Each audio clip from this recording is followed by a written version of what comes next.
High friends, welcome to யாஷிகர்.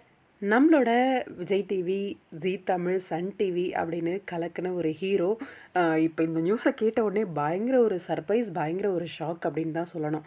என்ன news அப்படின்னு கேட்குறீங்களா? எஸ், நம்மளோட சிபு சூரியன் வெற்றியா கெட்டிமேளம் அப்படிங்கிற சீரியலில் வந்து நடிச்சிட்டு இருந்தார். உங்கள் எல்லாருக்குமே தெரியும். ரீசெண்டாக அந்த சீரியலை விட்டு ஹீரோ விலகிருக்காரு அப்படிங்கிற அப்டேட்டும் கொடுத்துருந்தேன். அவருக்கு பதிலாக ஸ்ரீ வந்து ரீப்ளேஸ்மெண்ட் பண்ணுறாரு அப்படின்னு சொல்லி இப்போ என்ன நியூஸ் கிடச்சிருக்கு அப்படின்னா, நம்மளோட ஹீரோ சிபு சூரியன் வந்து நான் கூட நினச்சேன் புதுசாக ஏதாவது சீரியல் பண்ணுவாரோ அப்படின்ற மாதிரி. இவர் வந்து பிக் பாஸ் எல்லாம் வாய்ப்பே இல்லைடா அப்படின்ற மாதிரி நான் அதை பற்றி யோசிக்க கூட இல்லை. ஆனால் இப்போ என்ன தகவல் வந்திருக்கு அப்படின்னா, நம்மளோட ஆக்டர் சிபு சூரியன் வந்து பிக் பாஸ்க்குள்ளே வைல்ட் கார்டு என்ட்ரியாக நுழைய போகிறாரு அப்படிங்கிற மாதிரி தகவல் வந்திருக்கு. இது உண்மையா பொய்யா என்னன்னு தெரியலை. ஆனால் என்னென்னா, சாட்டர்டே எபிசோட் வந்து இன்றைக்கி ஷூட் பண்ணியிருப்பாங்க எப்படியும்.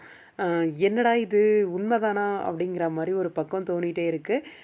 இன்னொரு பக்கம் பிக் பாஸ்க்குள்ளே நம்மளோட சிபு சூரியன் போகிறாரு அப்படிங்கிற மாதிரியான தகவல். இது உண்மையாக இருந்ததுன்னா சந்தோஷம்தான். ஆனால் என்னென்னா, இப்போ போயிட்டுருக்க பிக் பாஸ், ஐயோ இவரும் போய் இவர் பேரை வந்து கெடுத்துக்கக்கூடாது அப்படின்னு ஒரு பக்கம் இருக்குது. இன்னொரு பக்கம் கண்டிப்பாக வெளியில் என்ன நடக்குது அப்படின்னு, உள்ளே என்ன நடக்குது அப்படின்னு வெளியில் பார்த்துட்டு தான் போகிறாங்க.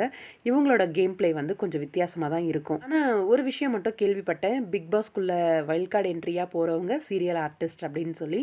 அது சிபு சூரியன் தானா அப்படின்னு பார்க்கலாம், வெயிட் பண்ணி. கண்டிப்பாக இது ஒரு ரொம்ப பெரிய ஒரு சர்ப்ரைஸ் அண்ட் சந்தோஷமான ஒரு விஷயந்தான்.